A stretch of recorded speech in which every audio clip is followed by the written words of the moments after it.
آج ہم سورۃ طٰہٰ کی آیت نمبر 42 سے پڑھیں گے۔ الحمدللہ رب العالمین والصلاۃ والسلام علی رسولہ الکریم۔ اعوذ باللہ السمیع العلیم من الشیطان الرجیم۔ بسم اللہ الرحمن الرحیم۔ اذهب انت واخوک بآیاتی۔ موسیٰ علیہ السلام کو تسلی دینے کے بعد، ان کی دعاؤں کو قبول کرنے کے بعد، ان پر اپنی سابقہ عنایات کے تذکرے کے بعد، اور پھر ان کو خاص اپنے لیے چن لینے کی خبر کے بعد، اللہ نے حکم دیا کہ اذهب انت واخوک، جاؤ تم اور تمہارا بھائی، بآیاتی، میری نشانیوں کے ساتھ۔ وہ جو دو معجزات دیے گئے تھے، ایک ان کی لاٹھی کا سانپ بن جانا اور دوسرا ان کی بغل سے بازو ہاتھ کا باہر نکالنا اور پھر اس کا چمکتا ہوا ہونا بغیر کسی عیب کے، ان دو نشانیوں کے ساتھ اب تم جاؤ فرعون کی طرف۔ وَلَا تَنِيَا فِي ذِكْرِي، اور تم دونوں میری یاد میں سستی نہ کرنا۔ دیکھیے، اللہ کی یاد بہت بڑی چیز ہے۔ آدمی جب اللہ کو یاد کرتا ہے تو آدمی کے دل کو سکون ملتا ہے، تسکین ملتی ہے۔ اس لیے نبی کو بھیجتے ہوئے اس کے دشمن کی طرف اور اپنے دشمن کی طرف، فرعون کی طرف، اللہ حکم دیتا ہے کہ تم میری یاد سے غافل نہ ہونا، یعنی میرا تذکرہ، میرا ذکر۔ یاد میں دونوں باتیں داخل ہیں، اللہ کا دل میں ذکر کرنا اور اللہ کا پیغام قوم کو سنانا، یہ بھی اللہ کے ذکر میں داخل ہے۔ تو اس میں تم بالکل سستی نہ کرنا، کیونکہ عبادت اور لوگوں کو دعوت دینا دونوں ذکر الہی ہیں۔ عبادت، نماز اور ذکر اذکار، اس سے ایمانی قوت حاصل ہوتی ہے، اللہ سے آدمی ایک تعلق قائم کرتا ہے اور پھر وہ اللہ کا پیغام لوگوں تک پہنچاتا ہے۔ تو اللہ نے حکم دیا کہ میرے ذکر میں سستی نہ کرنا۔ اذهب الى فرعون، فرعون کے پاس جاؤ۔ اب نشاندہی کر دی بالکل واضح طور پر کہ تمہارا پہلا مخاطب فرعون ہے۔ انہ طغی، بے شک وہ سرکش ہو گیا ہے۔ سرکشی یعنی ظلم اور زیادتی میں حد سے عبور کر چکا ہے، اپنے آپ کو رب کہلواتا ہے اور سب سے بڑا رب کہلواتا ہے، اور ظلم ان کی انتہا ہے کہ بنی اسرائیل کے بچوں کو ذبح کرتا ہے اور ان کی بچیوں کو کام لینے کی خاطر، لونڈی بنانے کی خاطر ان کو زندہ رکھتا ہے۔ تو یہ اس کی ظلم اور سرکشی کی انتہا تھی۔ تو اللہ نے بھیجا کس لیے؟ کہ وہ سرکش ہو گیا ہے۔ دیکھیے، اللہ سب سے پہلے نبیوں کو سرداروں کے پاس بھیجتا ہے، تاکہ سردار اگر بات کو قبول کر لیتے ہیں تو ساری قوم کو بات سمجھنی آسان ہو جاتی ہے، اور جب سردار کے پاس دلائل نہیں رہتے، سردار بالکل بے بس ہو جاتا ہے، تو قوم کی آنکھیں کھل جانی چاہیے تھی۔ تو حکم دیا کہ فرعون کے پاس جاؤ، بے شک وہ سرکش ہو گیا ہے۔ فَقُولَا لَهُ قَوْلًا لَيِّنًا، پس تم دونوں اس سے نرم انداز سے بات کرنا۔ ٹھیک ہے، تم اللہ کے رسول ہو، بڑا مقام ہے تمہارا، ٹھیک ہے، تمہارے پاس یہ ایسی عصا ہے جو سانپ بن جاتا ہے اور دشمن اس سے خوفزدہ ہو سکتا ہے، لیکن نبوت اور دعوت کا طریقہ کیا ہے؟ لینا، نرم بات کرنی، بات سمجھانے کے لیے ایسا انداز اختیار کرنا جو دل پر اثر کرے، جو اس کو اشتعال نہ دلائے بلکہ اس کے دل پر اثر کرے۔ اس لیے فرمایا کہ اس سے بات نرم کرنا۔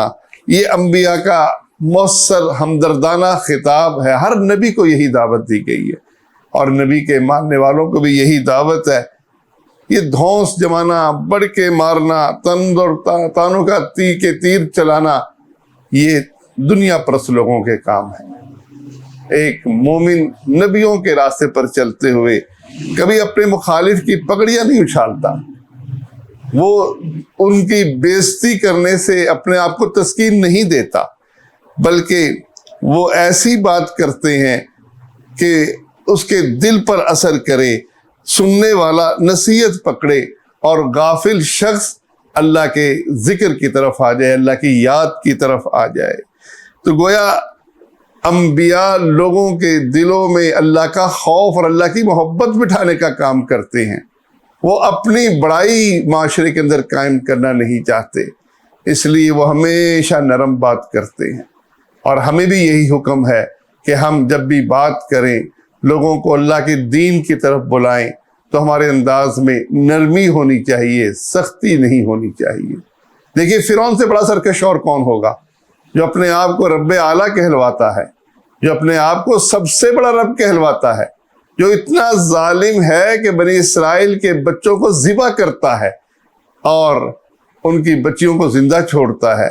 اس سے بڑھ کر ظالم کون ہو سکتا ہے؟ لیکن اس کے باوجود اللہ نے دعوت کا پیغام، اس کا طریقہ نبی کو یہی سکھایا کہ جاؤ اور جا کر نرم بات کرنا، اس کو اشتعال نہ دلانا۔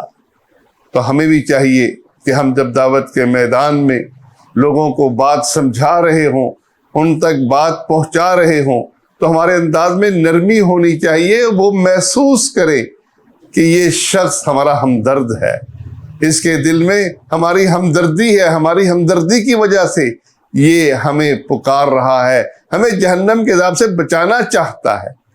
تو یہ ایک مومن کی بالکل بہت، ایک داعی کی خاص طور پر یہ بہت بڑی خوبی ہونی چاہیے۔ اور پھر ساتھ کہا لَعَلَّهُ يَتَذَكَّرُ أَوْ يَخْشَىٰ، شاید کہ وہ نصیحت پکڑے یا وہ ڈر جائے۔ جب آدمی کو یہ امید ہوتی ہے کہ مخالف بات ابھی مانے گا، سمجھے گا، تو اس کے انداز میں خود بخود نرمی ہوتی ہے۔ اور جب آدمی یہ سمجھتا ہے کہ نہیں، یہ مخالف نصیحت قبول نہیں کرتا، وہ جب بات پہنچاتا ہے میں تو بس حجت تمام کرنے کے لیے بات پہنچا رہا ہوں، میں تجھ سے خیر کی امید نہیں رکھتا، تو پھر اس کا انداز بدل جاتا ہے۔ اب فرعون جیسے ظالم کے پاس اللہ نبی کو بھیجتے ہوئے کہہ رہا ہے کہ شاید وہ نصیحت پکڑ لے، تمہارے سمجھانے سے شاید وہ ایمان لے آئے، اور شاید اس کے دل میں اللہ کا ڈر پیدا ہو جائے۔ دیکھیے کتنی بڑی بات ہے۔ فرعون جیسے شخص سے بھی امید یہی ہونی چاہیے، ایسے ظالم کو بات پہنچاتے ہوئے آدمی کے دل میں یہی بات ہونی چاہیے کہ شاید یہ مان جائے، شاید یہ نصیحت قبول کر لے۔ کبھی آدمی لوگوں سے مایوس نہ ہو کہ یہ نصیحت قبول نہیں کرتے۔ دیکھیے صحابہ کو دیکھیے، ابو سفیان کو کس مقام پر آ کر ہدایت ملی ہے، اور وہ شخص جس نے جنگ احد میں قیادت کی ہے اپنے لشکر کی، جنگ خندق میں قیادت کی ہے، آخرکار مسلمان ہو گیا، ابو جہل کا بیٹا مسلمان ہو گیا۔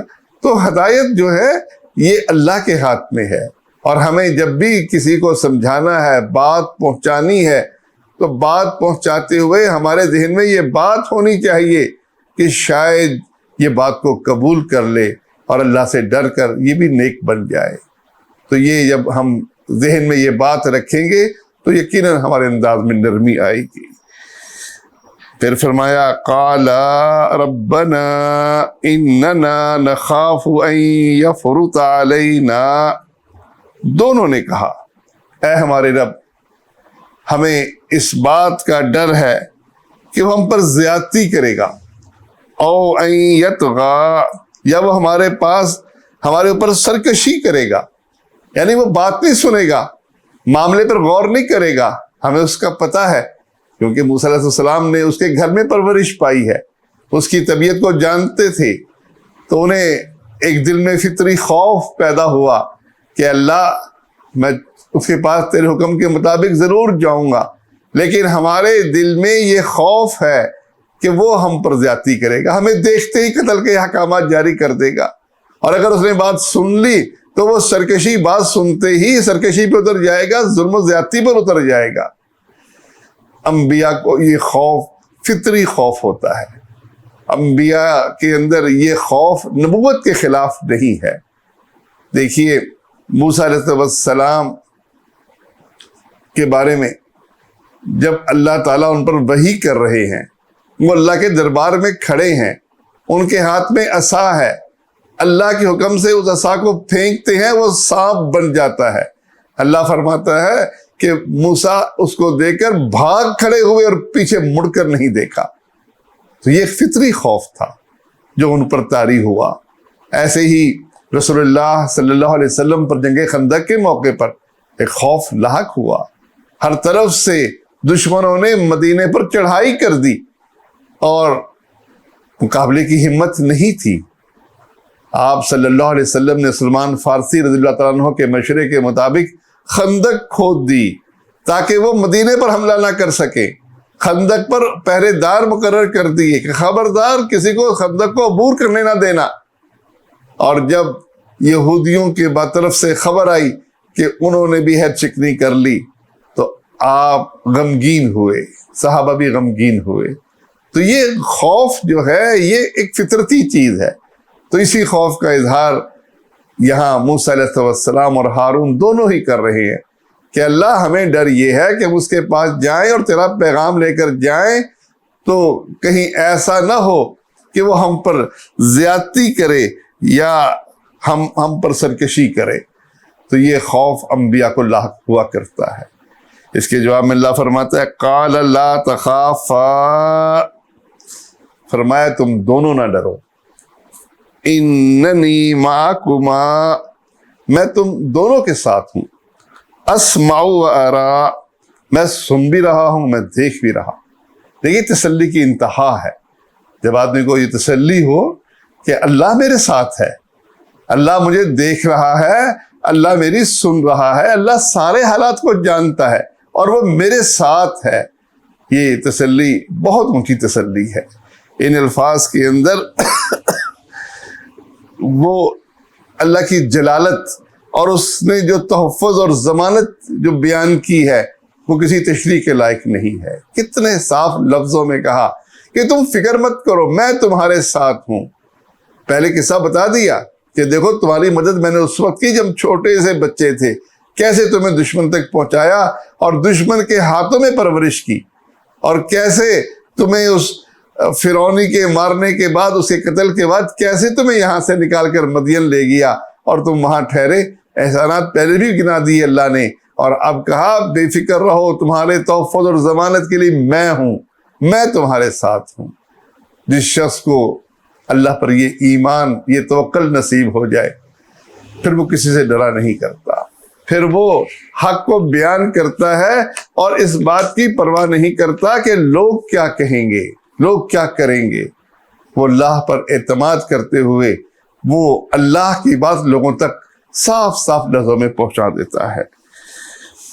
فاتیاہ، بس تم دونوں جاؤ اس کے پاس، فقولا انا رسول ربک، اور تم دونوں کہو کہ ہم تیرے رب کے رسول ہیں۔ دیکھیے یہ کلمہ کتنا جامع، اور پوری دعوت اس کے اندر آ گئی۔ دعوت کس بات کی کہ رب تیرا، تو رب نہیں ہے اپنا، تیرا کوئی رب ہے، تیرا کوئی پالنے والا ہے، تجھے یہ زندگی دینے والا، تیری پرورش کرنے والا، تیرے اندر یہ قوتیں پیدا کرنے والا کوئی رب ہے جو تیرا مالک ہے، اس کو رب مان لے۔ جو تو اپنے آپ کو رب کہہ رہا ہے اور سب کا رب بنا بیٹھا ہے، تو جھوٹ بولتا ہے، تو بے بس انسان ہے، تو رب ہے۔ دیکھیے لفظ وہ کچھ نہیں کہا کہ تو بے بس انسان ہے، تو ایسا ہے، تو ایسا ہے، بلکہ تعارف کرا دیا کہ ہم تیرے رب کے رسول ہیں۔ یہ نہیں کہا کہ اپنے رب کے رسول ہیں، اللہ ربیوں کا بھی رب ہے، اس کو سمجھانے کے لیے کہ تیرے رب کے رسول ہیں۔ پوری دعوت اس میں دے دی، اللہ کی ربوبیت، الوہیت، اللہ پر ایمان کی دعوت، اور دوسری رسالت کی دعوت کہ ہم اس کے نمائندے ہیں، اپنی طرف سے کوئی بات نہیں کر رہے، جو بات کہہ رہے ہیں وہ اس کی طرف سے کہہ رہے ہیں۔ اللہ کی توحید اور نبی کی رسالت، یعنی لا الہ الا اللہ محمد رسول اللہ، پورا دین ان لفظوں کے اندر یہاں موجود ہے۔ انا رسول ربک ہم تیرے رب کے رسول ہیں۔ اگر فرعون اللہ کو رب مان لے اور موسیٰ علیہ السلام کا اللہ کا نمائندہ تسلیم کر لے، اللہ کا رسول تسلیم کر لے، تو پھر اس کو شریعت پر عمل کرنا ہوگا، پھر تابعداری موسیٰ اور ہارون علیہ السلام کی کرنی پڑے گی، پھر وہ اپنا حکم نہیں چلا سکتا۔ تو پوری دین کی دعوت اس کو دے دی، اور پھر فرمایا فَأَرْسِلْ مَعَنَا بَنِي إِسْرَائِيل، اور ہمارے ساتھ بنی اسرائیل کو بھیج دے، وَلَا تُعَذِّبْهُمْ، اور ان کو تکلیف نہ دے، ان کو عذاب نہ دے۔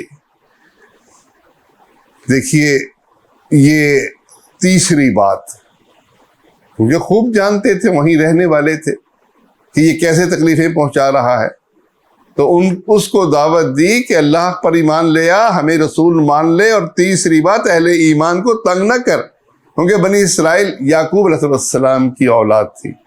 یہ یوسف علیہ السلام جب وہاں بادشاہ تھے، جب وہاں نبی تھے، تو پھر انہوں نے مصر کی طرف ہجرت کی تھی، ان کے سارے بھائیوں نے، اور ان کی اولاد بڑھتے بڑھتے بنی اسرائیل کثیر ہو گئے، اب ان کو پھر غلام بنا لیا گیا۔ تو یہ مومن بندے تھے، یہ اللہ پر ایمان رکھنے والے، ان کو معلوم تھا کہ ہم کس کی اولاد ہیں، یعقوب علیہ السلام کی وہ اولاد تھے، اور ان کو اس بات کا احساس تھا۔ تو اس فرعون کو کہا جا رہا ہے کہ دیکھ ان کو تکلیف نہ دے۔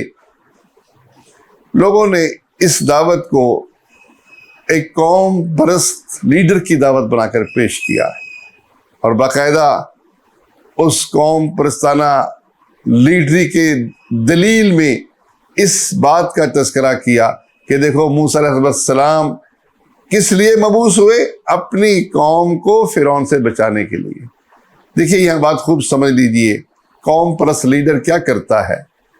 قوم پرست لیڈر وہ اپنی قوم کو ابھارتا ہے، وہ اپنی قوم کی عظمت کے گیت گاتا ہے، وہ اپنے مخالفین کے، اپنے دشمن قوموں کی بےعزتی کرتا ہے، تاکہ قوم اکٹھی ہو جائے اور ان کے خلاف وہ بغاوت کر دے۔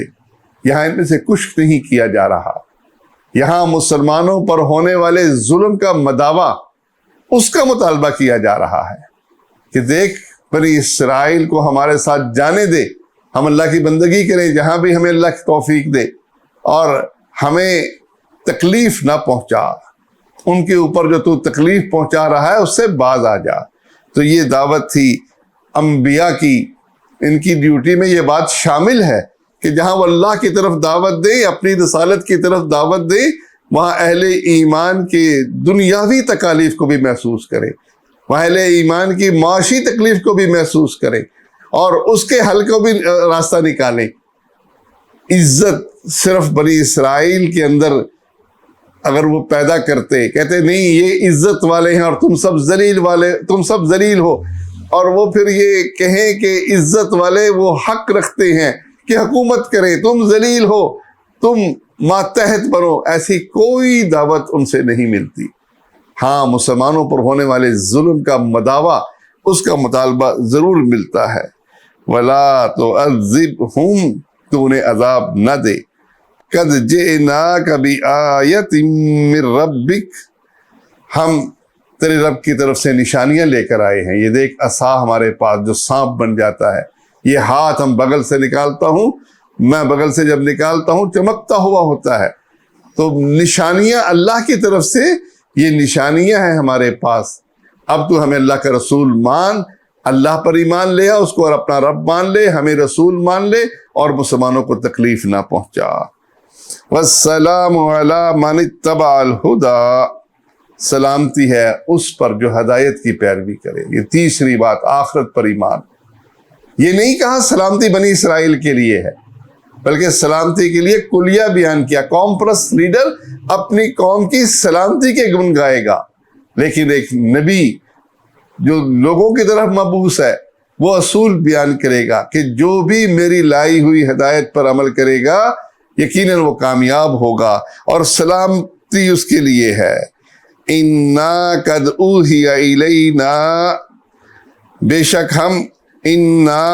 شک ہم قد اوحی الینا، ہم پر یہ وحی کی گئی ہے ان العذاب کہ بے شک عذاب علی من کذب وتولا اس پر ہے جو جھٹلاتا ہے، جو منہ موڑتا ہے۔ اگر تو نے ہماری بات کو قبول کر لیا تو تیرے لیے سلامتی ہے۔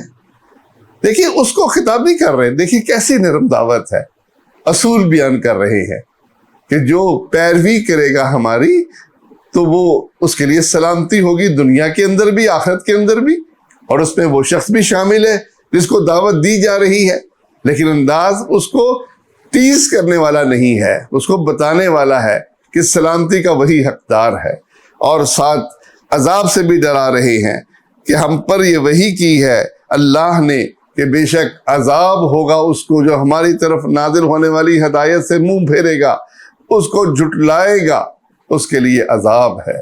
تو گویا آخرت پر ایمان کی دعوت بھی ان آیات میں آ گئی۔ تو تینوں دعوتیں، اللہ پر ایمان، اس کے رسول پر ایمان، اور آخرت پر ایمان، اس کی دعوت آ گئی، اور قوم پرستانہ انداز بالکل اختیار نہیں کیا۔ یہ نہیں کہا کہ سلامتی اور کامیابی بنی اسرائیل کے لیے ہے، تمہارے لیے نہیں ہے، بلکہ اس کو بتایا کہ یہ ہدایت ہے اللہ کی طرف سے آنے والی، اس ہدایت کی جو پیروی کرے گا، تم پیروی کرو گے تمہیں اللہ سلامت رکھے گا دنیا اور آخرت میں، اور اگر تم اس کو جھٹلاؤ گے، اس سے منہ پھیرو گے، تمہارے لیے عذاب ہوگا۔ دیکھیے بہت ضروری ہے اس دعوت کو سمجھنا اور اس دعوت پر چلنا۔ اللہ مجھے اور آپ کو توفیق دے کہ ہم ان آیات پر غور کرنے کے نتیجے میں اللہ کی بات کو سمجھ کر اس پر عامل بن جائیں، اور پھر ہم یہ بات معاشرے کے اندر اٹھائیں اور ہمارا انداز وہی نبیوں والا انداز ہو، نبیوں والا طریقہ کار ہو۔ آمین یا رب العالمین۔ ربنا آتنا فی الدنیا حسنہ وفی الآخرۃ حسنہ وقنا عذاب النار۔ آمین یا رب العالمین۔